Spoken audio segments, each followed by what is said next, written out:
बिहार में नई सरकार का गठन हो गया है और अब बीजेपी यूपी में होने वाले पंचायत चुनाव और 2027 के विधानसभा चुनाव की तैयारी में है। लेकिन बीजेपी के लिए यूपी फतह करना बिहार जीतने जैसा आसान नहीं होने वाला, ऐसा दावा किया है समाजवादी पार्टी के प्रमुख अखिलेश यादव ने।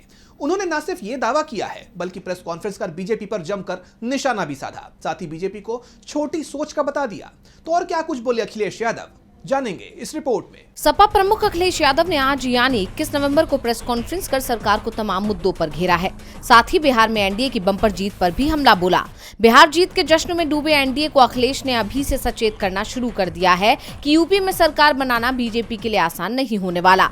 उन्होंने बीजेपी पर निशाना साधते हुए कहा कि जब आप दूसरों को तकलीफ दोगे तो कुदरत अपना फैसला करेगी। जीत तो सिकंदर को भी अमर नहीं कर पाई। साथ ही उन्होंने बीजेपी के उस वादे को पूरी तरह से फेल बताया जिसमें बीजेपी ने गंगा रिवर फ्रंट को साफ करने की बात कही थी। साथ ही अखिलेश ने ये भी कहा कि बीजेपी या तो 1000 साल पीछे का सोचती है या फिर 2047 का। नालों पे रिवर फ्रंट कहाँ बनते हैं बताइए आपने सपना दिखाया माँ गंगा को साफ करेंगे।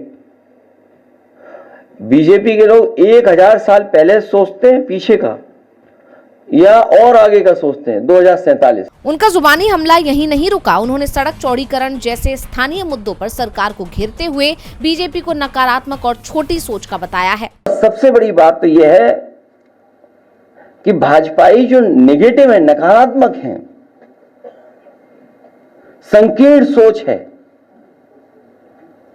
वो कैसे चौड़ीकरण की बात कर रहे हैं। चौड़ीकरण भाजपा की संकीर्ण सियासत की साजिश है। ये साजिश कर रही है।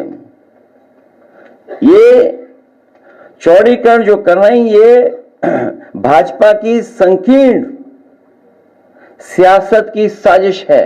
इसके साथ ही उन्होंने बीजेपी पर डिवाइड एंड रूल का रास्ता अपनाने के आरोप भी लगाए। उन्होंने बीजेपी पर निशाना साधते हुए साफ कहा है कि बीजेपी अपने पॉलिटिकल प्रोजेक्ट्स को पूरा करने के लिए डिवाइड एंड रूल यानी फूट डालो और राजनीति करो का रास्ता अपनाकर समाज में नफरत फैलाती है। करीब आधे घंटे की इस प्रेस कॉन्फ्रेंस में अखिलेश यादव ने बीजेपी को स्थानीय मुद्दों से लेकर राष्ट्रीय मुद्दों पर जमकर घेरा। वहीं ये भी माना जा रहा है कि अखिलेश के इन हमलों का असर यूपी की राजनीति में बड़ा उलटफेर कर सकते हैं, क्योंकि सपा प्रमुख जमकर बीजेपी के खिलाफ मोर्चा खोल रहे हैं जिससे बीजेपी सत्ते में आ सकती है।